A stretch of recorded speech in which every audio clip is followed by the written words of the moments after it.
This is the first time I've been at the Institute for World Politics. I had no idea its facilities were as lovely as they are, and especially this room. It's rare that I ever get this nostalgia for being back in Oxford at one of the seminar rooms, but this is about as, especially with the leaded windows, about as close to it as it gets.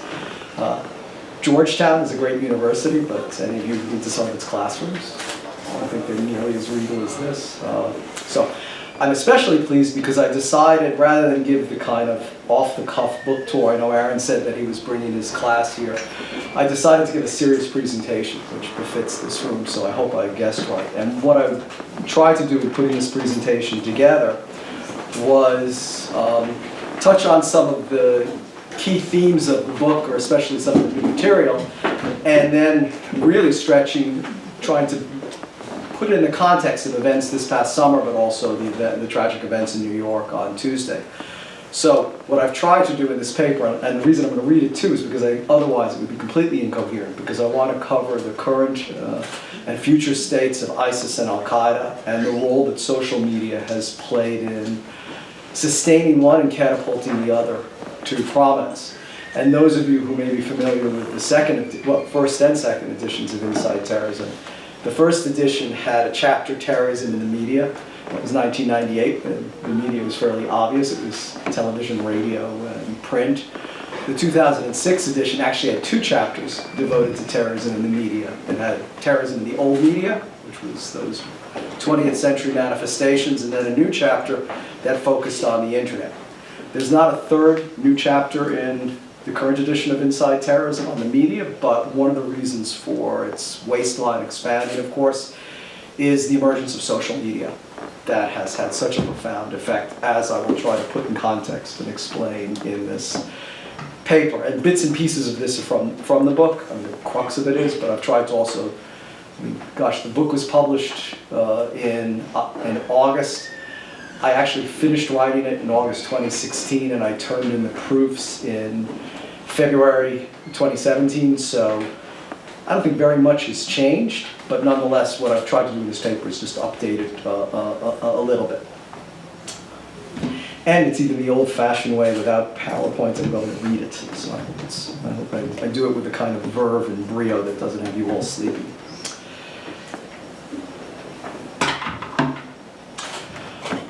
Light up the fire on the flowing crowd. Pour grenades on the crusader's head. Don't have mercy until he's broken. This was the encrypted message that a Moroccan-born ISIS operative in Italy received from his commanders in the Middle East via WhatsApp last year. Although the Italian authorities were able to thwart the series of attacks planned for that country, their French, Belgian, Turkish, German, Swedish, British, and American counterparts have been tragically less successful in preventing the succession of bloody, ISIS-inspired or directed incidents that have convulsed Europe and the United States since 2015. Indeed, according to one compilation, ISIS to date has carried out at least 150 attacks in over 24 countries that, excluding the ongoing carnage in Syria and laterally in Iraq, have claimed the lives of more than 2,000 persons. There was a time, not so long ago, when the conventional wisdom was that ISIS's violence would somehow remain confined to the perennially volatile and bloody Levant in Iraq. That wishful thinking was swept aside on November 13, 2015, by the biggest terrorist attack on a Western city in over a decade. With no advance warning, and in defiance of the prevailing analytical assumption that ISIS wasn't even interested in mounting external operations, and indeed lacked the capability to do so, 6 simultaneous attacks killed 130 persons and wounded nearly 400 others. Just 2 weeks earlier, the group was similarly able to perpetrate the single most significant attack against commercial aviation in over a decade. A bomb placed on a Russian chartered flight exploded shortly after departing Sharm el-Sheikh, killing all 224 persons on board. The ongoing threat that ISIS evidently continues to pose, despite the dismantling of its caliphate, should make us very circumspect about any conception we may have of fully understanding ISIS's capabilities and intentions, much less the security challenges that it will continue to present after the falls of Mosul and Raqqa. Because of ISIS's emergence and Al-Qaeda's stubborn resilience, today we arguably face the most parlous security environment since the period immediately following the September 11, 2001 attacks, with serious threats emanating from not one, but two terrorist movements who both have cultivated a myriad of branches and affiliates, thus enhancing their capabilities and ensuring their longevity. Their respective harnessing and exploitation of social media has played a significant role in fostering this lamentable situation. ISIS, alas, is here to stay, at least for the foreseeable future. Some 2 years before the 2015 Paris attacks, ISIS had built an external operations network in Europe that largely escaped notice.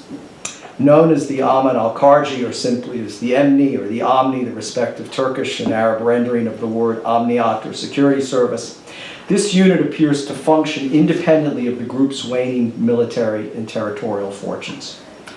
For instance, US intelligence and defense officials, quoted by Rukmini Callimachi in her revealing August 2016 New York Times article, believed that ISIS had already sent hundreds of operatives into the European Union, with hundreds more having been dispatched to Turkey as well. If accurate, this investment of operational personnel ensures that ISIS will retain an international terrorist strike capability on some level, irrespective of its battlefield reverses in Syria and Iraq. ISIS's leader, Abu Bakr al-Baghdadi, had already instructed potential foreign fighters who were unable to travel to the caliphate to instead emigrate to other vilayets where ISIS's branches are located. This suggests that these other branches will likely develop their own external operations capabilities, independent of the parent organization, and present significant future threats themselves, much as Al-Qaeda's franchises have over the past decade in Yemen, North Africa, and South Asia, among other places. The alleged involvement of ISIS's Libyan branch in last May's horrific bombing of a Manchester concert venue points to the realization of al-Baghdadi's diktat. Indeed, according to a National Counterterrorism Center report issued in August 2016, ISIS had already established at least 18 such branches throughout the world, most recently in the Philippines, Afghanistan, and Indonesia. Moreover, in addition to the presumed sleeper cells that ISIS has seeded throughout Europe, there is the further problem of at least some of the estimated 7,000 European foreign fighters returning home. They're only a fraction of the nearly 40,000 persons from over 120 countries throughout the world who have trained in Syria and Iraq. What this means is that in little more than 4 years, ISIS's international cadre surpassed even the most liberal estimates of the number of foreign fighters that the US intelligence community believes journeyed to Afghanistan during the 1980s and the 1990s in order to join Al-Qaeda. In other words, far more foreign nationals have been trained by ISIS in Syria and Iraq during the past couple of years than were by Al-Qaeda in the dozen or so years leading up to the September 11th attacks. This recreates today the same constellation of organizational capabilities and trained operatives that made Al-Qaeda so dangerous 16 years ago. And unlike the comparatively narrow geographical demographics of prior Al-Qaeda recruits, ISIS's foreign fighters cadre includes hitherto unrepresented nationalities, such as hundreds of Latin Americans, along with citizens from Mali, Benin, Bangladesh, and the small Caribbean island state of Trinidad and Tobago, among other atypical jihadi recruiting grounds. Meanwhile, the danger from so-called lone wolf attacks, as we saw in New York City on Tuesday, remains. The late ISIS commander, Abu Muhammad al-Adnani's famous September 2014 summons to battle, has hitherto proven far more compelling than Al-Qaeda's long-standing efforts, similarly to animate, motivate, and inspire individuals to engage in violence in support of its aims. Exactly 16 years ago, for example, Al-Qaeda's current leader and then number 2, Ayman al-Zawahiri, issued an identical call in his treatise titled Knights Under the Prophet's Banner. Published in a London-based Arabic language newspaper, it explained that, and I'm quoting, "Tracking down Americans and the Jews is not impossible. Killing them with a single bullet, a stab, or a device made up of a popular mix of explosives, or hitting them with an iron rod in their homelands is not impossible. Burning down their property with Molotov cocktails is not difficult. With the available means, small groups could prove to be a frightening horror for the Americans and the Jews." But al-Zawahiri was using an anachronistic media platform that itself was in the process of being rendered irrelevant by the basically cost-free, far more immediate and pervasive digital technology of the 21st century. Accordingly, a message printed in an obscure Arabic language newspaper was seen by few and ignored by most. By comparison, al-Adnani's electronic plea rapidly snowballed and has since continued to gather momentum, despite al-Adnani's death in a US airstrike last year. Al-Adnani's words thus still resonate, given the vast power of the internet and especially of social media, thus reaching a far larger audience faster and more effectively, and creating a self-sustaining echo chamber that al-Zawahiri could never have even imagined, much less hoped for a decade or so ago.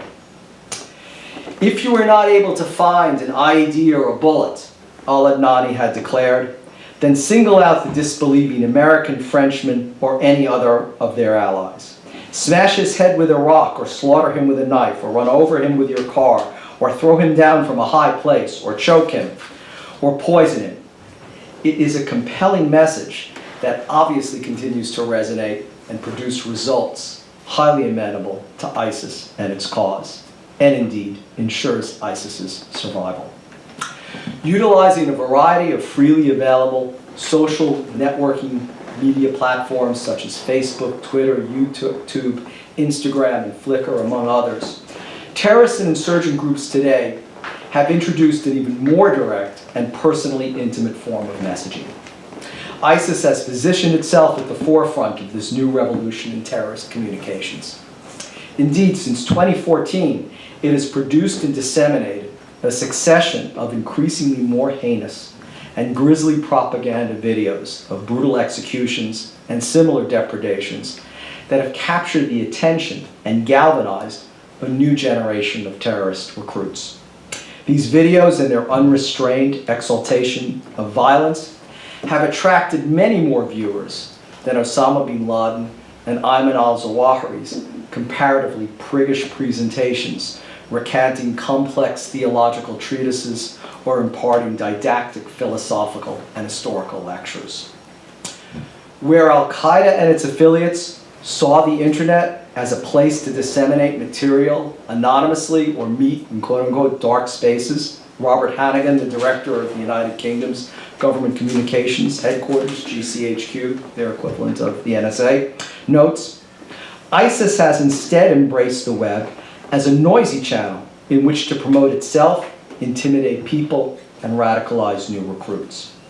ISIS has thus been remarkably effective in its use of these social media to speak to a global audience, thereby completely bypassing and thwarting the traditional media from misinterpreting or otherwise distorting ISIS's core message. A common ISIS propaganda mantra, therefore, is don't hear about us, hear from us. These social media platforms facilitate both ubiquitous and real-time communication between like-minded radicals with would-be recruits and potential benefactors, the phenomena now described or known as narrowcasting. Also called niche marketing or target marketing, Gabi Weiman, the renowned Israeli terrorist communications expert, explains, narrowcasting aims media messages at specific segments of the public, defined by characteristics such as values, preferences, demographic attributes, or location. Ease, interactivity, networking, reach, frequently, usability, stability, immediacy, publicity, and permanence are among the benefits for terrorist groups like ISIS, who have nimbly adopted these technologies for their own nefarious purposes. I don't think it is far-fetched to say, an unnamed American intelligence officer commented in a May 26 article detailing ISIS's mastery of digital media and technology, that the internet is a major reason why ISIS is both so successful and so loyal, which I think is absolutely right. ISIS fighters in Syria and Iraq, accordingly, have individually amassed thousands of followers on platforms such as Twitter, Facebook, Instagram, and YouTube. They communicated with their audiences, often on a daily basis, and sometimes multiple times each day, providing first-hand, immediate accounts of heroic battles and more mundane daily activities, making jihad accessible and comprehensible on a uniquely intimate and personal basis. These fighters invited, motivated, animated, and summoned their digital media followers and friends and other online contacts to come to Syria and Iraq and partake of the holy war against the apostate regimes of Bashar al-Assad and Haider al-Abadi.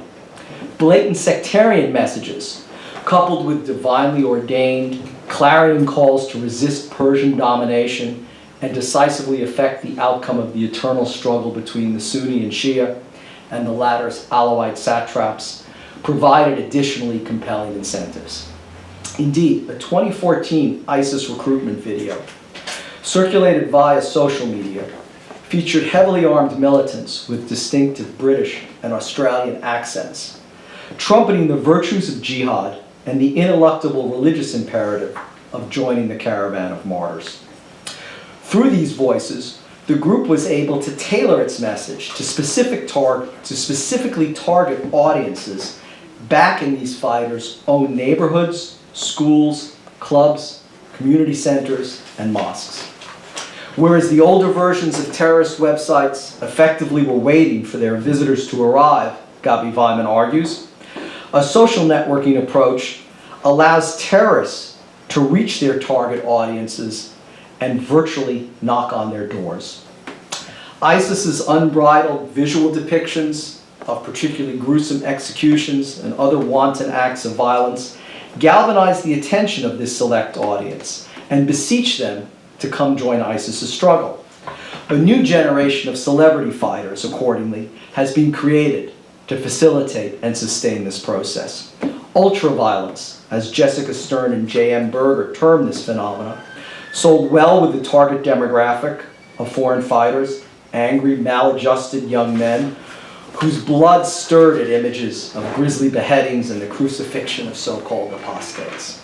Other types of appeals, utilizing more traditional messages intended for more mainline religious audiences, have also been repeatedly used by ISIS to target this entirely different demographic. Familiar historical and theological references are evoked for this particular audience's consideration, and specific solicitations are directed to the descendants of pious families of ancient, respected religious lineage and stature. ISIS propagandists also portray the organization as messengers and executors of apocalyptic prophecies, promising the imminence of an inevitable clash between the forces of good and evil in an epic decisive battle as part of a compelling narrative with which to attract potential recruits. These themes both resonate with and have a very powerful effect on their intended audiences. According to Will McCants, ISIS's eschatological arguments have infused the group with newfound momentum, producing what he describes as an inrush of foreign fighters to Syria, many of them seeking a role in the end-time drama. For terrorists today, The advantages of these new social media are thus as profound as they are manifold. It is therefore also not surprising to find that all of Al-Qaeda's most important affiliates or franchises, Al-Shabaab, Ansar al-Sharia, the Abdullah Azzam brigades, Al-Qaeda in the Islamic Maghreb, Al-Qaeda in the Arabian Peninsula, Hayat Tahrir al-Sham, and the Afghan Taliban, among others, all have Twitter accounts on which they regularly tweet. In fact, during its lethal assault on Nairobi, Kenya's Westgate Shopping Center in September 2013, Al-Qaeda's Somali branch, Al-Shabaab, provided live, ongoing commentary of the attack over Twitter. In this respect, it should be noted that while ISIS has dominated the headlines and preoccupied our attention for the past 4 years, Al-Qaeda has been meanwhile quietly rebuilding and marshaling its resources for the continuation of its 20-year-long struggle. Indeed, its presence in Syria should be regarded as just as dangerous and even more pernicious than that of ISIS. The priority that Al-Qaeda attaches to Syria may be seen in the special messages conveyed in February and June 2012, respectively, by al-Zawahiri and the late Abu Yahya al-Libi in support of the uprising against the Assad regime, each of them calling upon Muslims in Turkey, Iraq, Jordan, and Lebanon to do everything within their power to assist in the overthrow of the apostate Alawites. The fact that Jabhat al-Nusra or Jabhat Fatah al-Sham or Hayat Tahrir al-Sham, regardless of what it calls itself today, is even more capable than ISIS and a more dangerous long-term threat seems completely immaterial to those across the region who not only actively support and assist it, but actively seek to partner with what they perversely regard as a more moderate and reasonable rival to ISIS. These deliberate obfuscations, both to eschew the Al-Qaeda name and portray its most important franchise in a more benign light than that of ISIS, is a reflection of a calculated strategic choice made by al-Zawahiri at a pivotal moment in Al-Qaeda's history.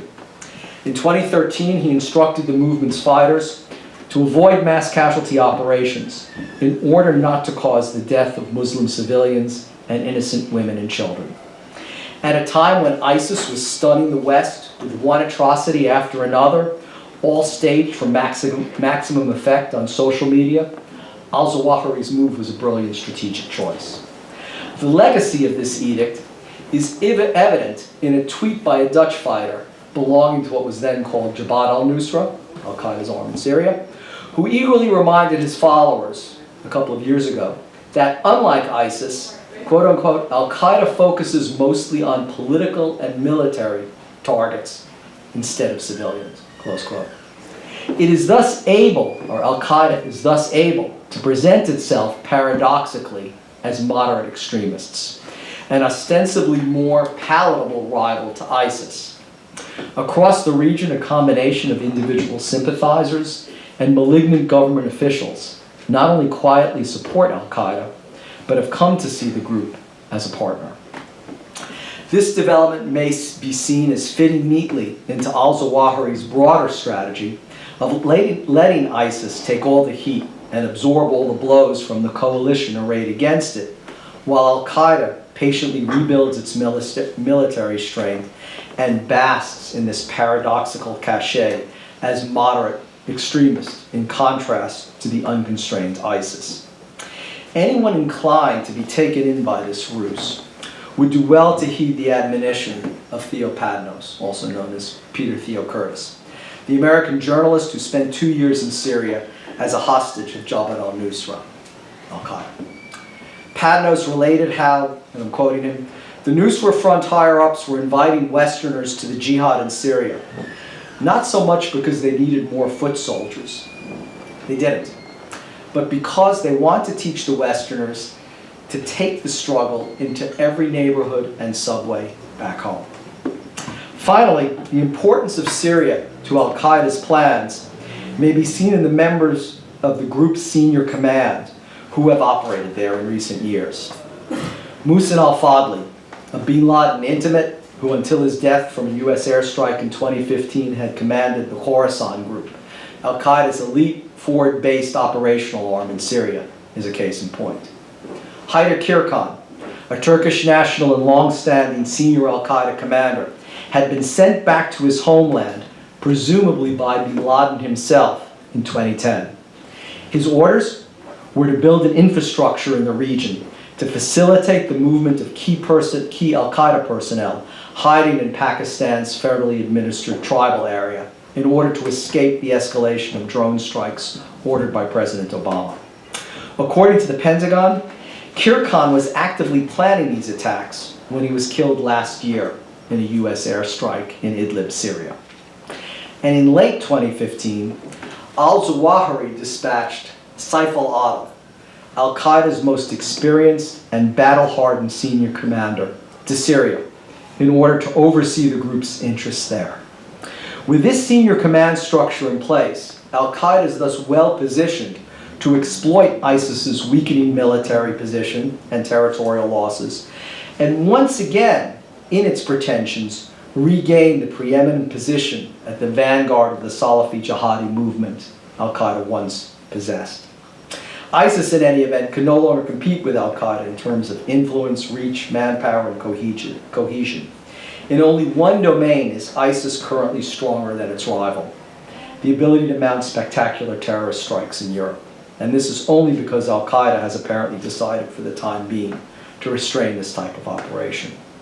In sum, while ISIS has consumed our attention these past 3 years, al-Qaeda has knitted together a global movement of some 24 local franchises. In this respect, the movement remains just as ambitious and dangerous as ISIS. Al-Qaeda, for instance, is entrenched in Libya, where groups such as Ansar al-Sharia and the Benghazi Defense Brigades, as well as the Shura Councils in Benghazi, Darna, and Sirte, advance the parent movement's interests. Al-Qaeda in the Islamic Maghreb is meanwhile active in surrounding countries, targeting Western aid workers and tourists, and is itself credited with over 250 attacks in 2016 alone.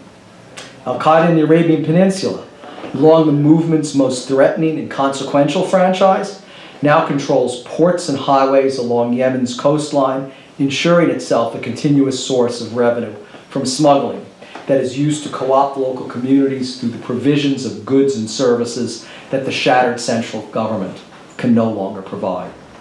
Not surprisingly, AQAP's ranks have quadrupled in the past 2 years.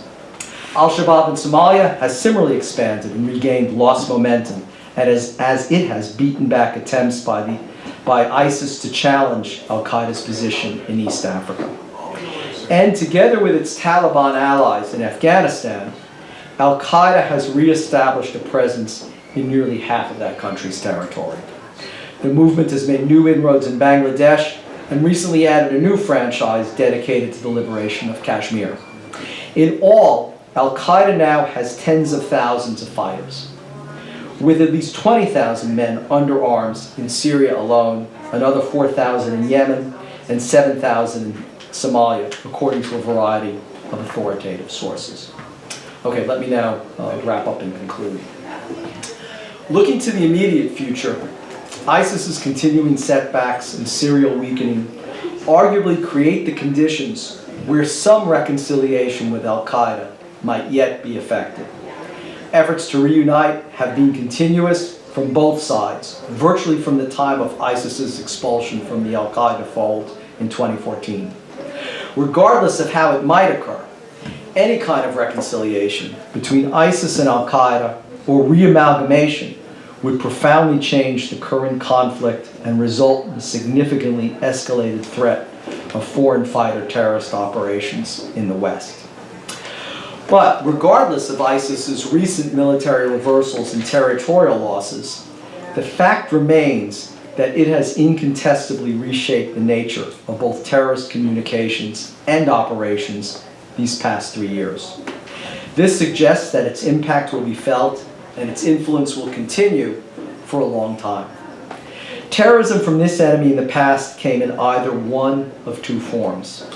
The first entailed the long-established, directly controlled, and tightly orchestrated operation involving trained terrorists with an identifiable command, control, and communication chain. while the second embodied the more recent phenomena of lone wolf terrorism. Individuals without any prior formal connection with the terrorist entity who via social media and other communications are radicalized and encouraged to commit acts of violence independently of, but nonetheless on behalf of or in service to, the aims of the terrorist organization inspiring them. ISIS, however, has now perfected a third option, a hybrid option of the enabled attacker. Although this person conforms to the lone wolf model, the terrorist command and control structure in this instance directly furnishes this independent operative with very specific targeting instructions, along with accompanying detailed intelligence, both to promote an attack against a particular target and also to ensure the likelihood of its success. Thus, what the FBI calls the flash to bang, the time that it takes a person from the radicalization process to actually picking up a bomb or placing a bomb, actually picking up a gun or placing a bomb, has been tremendously reduced, making it far more difficult for intelligence and law enforcement authorities to identify, interdict, and thwart a plot. In the final analysis, a terrorist movement's longevity ultimately depends upon its ability to recruit new members, as well as to appeal to an expanding pool of both active supporters and passive sympathizers. The role of effective communication in this process is pivotal, ensuring the continued flow of fighters into the movement, binding supporters more tightly to it, and drawing sympathizers and their financial resources more deeply into its orbit. Without communication, Alex Schmidt and Yanni de Graaf presciently argued more than 30 decades ago, there can be no terrorism.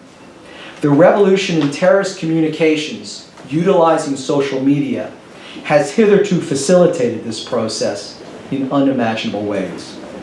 That it has unfolded so rapidly and become so ubiquitous ensures that terrorist reliance on and exploitation of digital technology is certain to continue.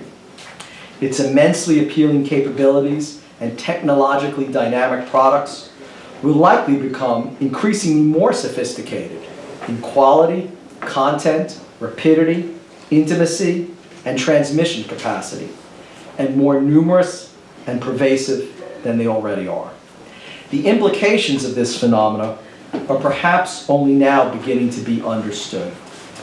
What is clear, though, is that as terrorist communications continue to change and evolve, so will the nature of terrorism itself. While one cannot predict what new forms and dimensions terrorism will assume during the rest of the 21st century, this evolutionary process will not only continue, but will be abetted and accelerated by new communications technologies, much as has already been the case over the past century. Thank you very much.